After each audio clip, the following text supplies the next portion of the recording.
nobody knows about it. I'd murder everybody I could. I'd kill you all if I had the chance. How you doing, soldier? If I only knew what rabbit hole I was stepping into. Charles Manson is notorious for the most frightening murders that ended the 60s. You're recording everything we say, right?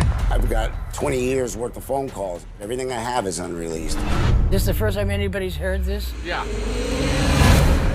Manson's threatened to kill me 3 times. I definitely loved Charlie. Susie handed me a knife and said, I love you so much. I took her life for you. I stabbed her to death. 15 years old, I was in the penitentiary. I was playing music with a raggedy old guitar. The Beach Boys wanted me to play with them. I left some dead people on the beach. One woman is not enough for a man. I can kill anybody I want. If a dude just looks at me funny, I'll shoot him. This is Manson behind the curtain. You see that mask come off. I never said I was innocent. I said I didn't break the law. Boom, there you go. That was a trailer for Making Manson, arriving on Peacock on November 19th. I'm Kuya P. This Nerds Rule the World. Joining me to talk all things Making Manson is the director, Billie Mintz. Thank you so much for your time. I appreciate you, sir. Thank you, Kuya. What's going on? Talk to me.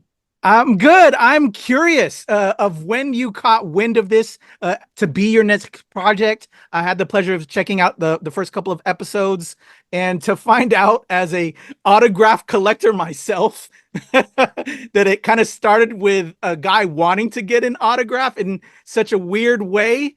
Can you tell me how this project came to you, getting these tapes, and a little bit of kind of what I kind of led up with just now of how this collector got this autograph and then found this relationship with Manson? So there's 2 parts to that question. One is about the person John Michael Jones, who collected these interviews with Manson over 20 years. And what happens in the show is we learn about how this came to be. And so, this whole time up until now, there was 20 years of a relationship with Charles Manson in interview form for 20 years, the last 20 years of Manson's life, that nobody knew about. And there's this archive that exists that tells the story through the perspective of Manson and John Michael Jones, who are just discussing like friends for 20 years. And that's quite a difference between the story that we have all known collectively about Manson, because we've never really heard it through, Manson's point of view. We have a very limited archival of Manson that everybody's heard. It's these interviews, these famous interviews that made Manson who he was.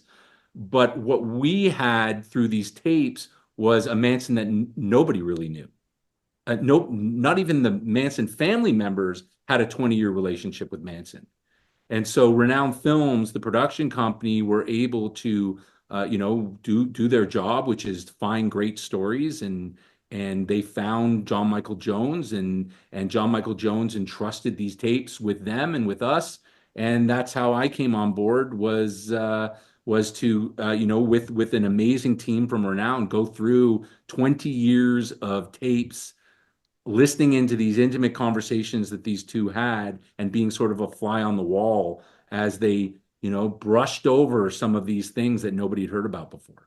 That's amazing. That's like as a I'm not a treasure hunter, but as a person who loves Indiana Jones, it's like finding buried treasure, and wow, and you're getting this whole new perspective, and so very interesting.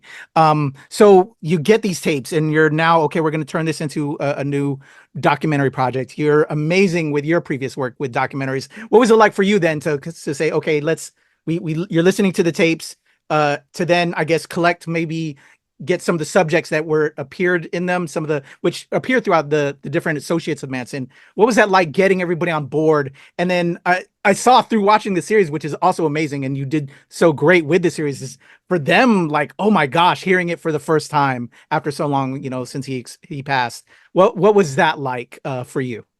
Well, that was the experiment, was to bring these people who have both been associated with Charles Manson, who have been telling the story. I mean, these were the people who made Manson. This was the people who have continually over the years, 5 decades, been telling the story of Manson.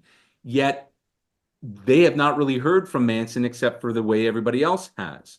And so to bring them into the room and play these tapes and get them to interact with these tapes was really wild, because we were watching sort of a posthumous conversation with Charles Manson. And, it was very challenging at times, because, people are very stuck on their narratives of what's been told. And I think it's hard to, do we want to hear what Manson has to say? Like, do we just want to reject that Manson has another version of these events? And so that's what this show was about, was not to just let Manson have the last word, but to bring his perspective into it, and then allow the people who knew him to interact with the things that he said. Definitely. And I appreciate that you guys kind of left in on one of the interviews. I forgot who it was. One of the subjects was like, I hope this isn't going to be like to get you, on his side, or that wasn't how she framed it, but just, that it would be more, I guess, impartial, if you will, or not. Well, that was Linda Deutsch. And she was, a famous journalist who just passed away. And her and others were worried that, that we may be advocating on behalf or trying to exonerate Manson, which is not. We were, without questioning what Manson has to say, then you just leave that alone. But because these artifacts exist and they're very important, because we want to understand why what happened outside of this sort of like 2D character, that this monster that Manson was created, doesn't really help us understand what actually happened and what happened to these terrible, tragic murders that happened. But by being able to decipher some of what Manson says and hear him in a light that we've never heard him before, I think gives us a little more understanding, not to sympathize for Manson, but to humanize him so that we can understand what led to these events and get the truth, or at least closer to the truth. Agreed. Do you think the biggest revelation it will be for people is that human side of him? That a lot of people just, evil. But evil has to, had good and evil work hand in hand. And do you think that humanity, despite, we're not trying to, for what you were saying, that impartiality that you're trying to do there, but what she was worried about, do you think people will see that, and make their own decisions about the man? Yeah, I think part of true crime is forensics, and forensics comes in many ways, both in like evidence and in witness testimony, etc. And here's a whole new form of evidence that we've never really heard before. So I think the biggest important part of true crime is to understand what happened. And I think this gives us more understanding that it wasn't necessarily the story that's been told, because the story that's been told has been the story that's been told over and over and over and over again, that Manson contributed to. He played a part in it by the way he behaved in the press, etc. But those people that interviewed Manson also had their own take on the situation, and Manson was kind of, he continued to feel refused, so he refused back. It was what one of our subjects called the Manson mask. He sort of played into this. Like, for instance, Manson talks about in the show that, the whole bearded character, like in our poster, the whole bearded character of Manson is that the reason he never even had a beard. So to learn about that, you ask about revelations, like that was one of the big revelations, was that Manson never had a beard.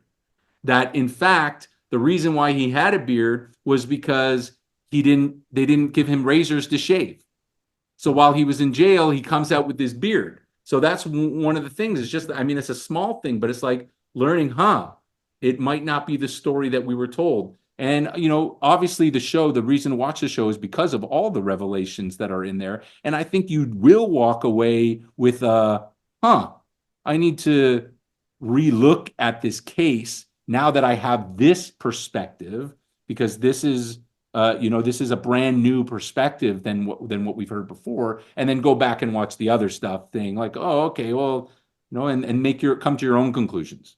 I dig that. And I love that because I'm all about getting all the facts, so that's wonderful. And I want to give a shout out again to Peacock for making this a series, instead of just being a standalone feature doc. We're getting, several episodes of this. But with that being said, I know there's 3 episodes from what I saw. I'm not sure how much additional episodes will be cut, but you have this mountain of content. What was it like? And will we get more because there's so much? And was there anything that didn't make it that you can speak on that maybe down the road will be put out? It's an incredibly complicated case, this story. It needs so much context that goes all the way back to not just the beginning of Manson's life, but his parents and his mother.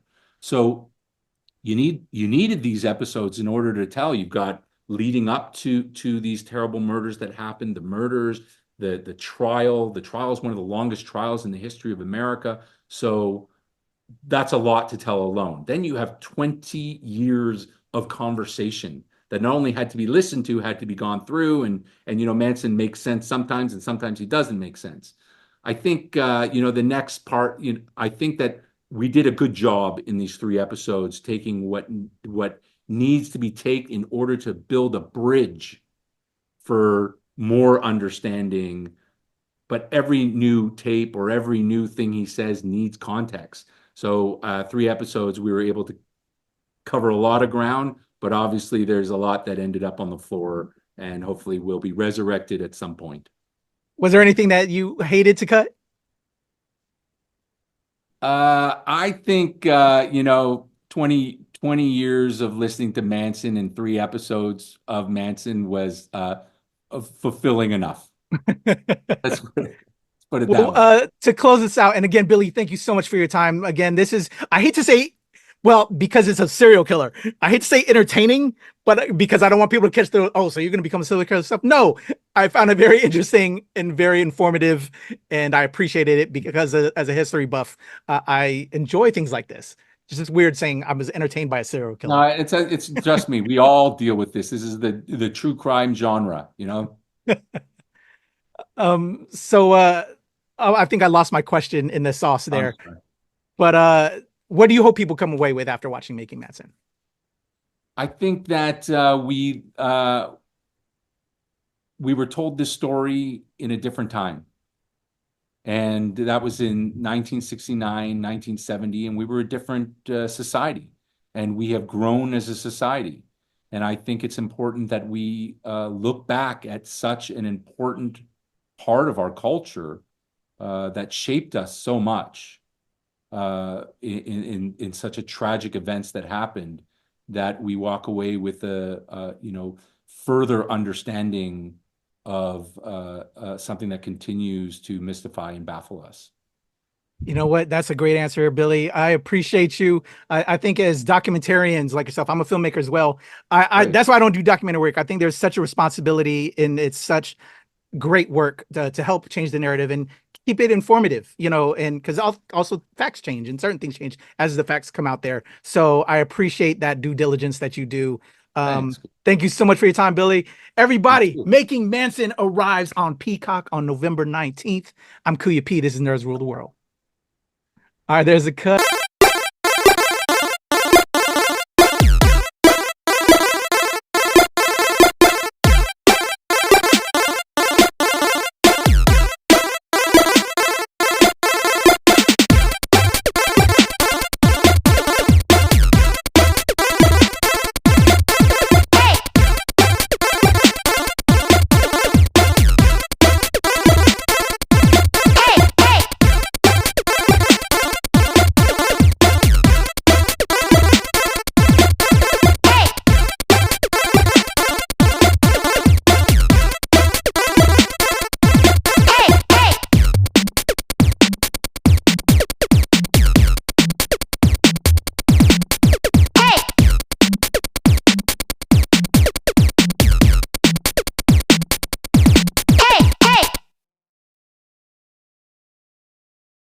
Recording now. All right, I'm ready to rock and roll. Billy, thank you so much for your time. You ready to have some fun? Yeah, man. I'm here. I'm present. All right, let's go. I'm going to do a 3, 2, 1 count to help me with my edit because I'm going to put the trailer right in front of the interview. Got it. All right, let's have... Do you want me to mic it or? You're good. Yeah. Okay, great. You're coming in fine. All right, good. I appreciate you. All right, here we go. In a 1, 2, 3.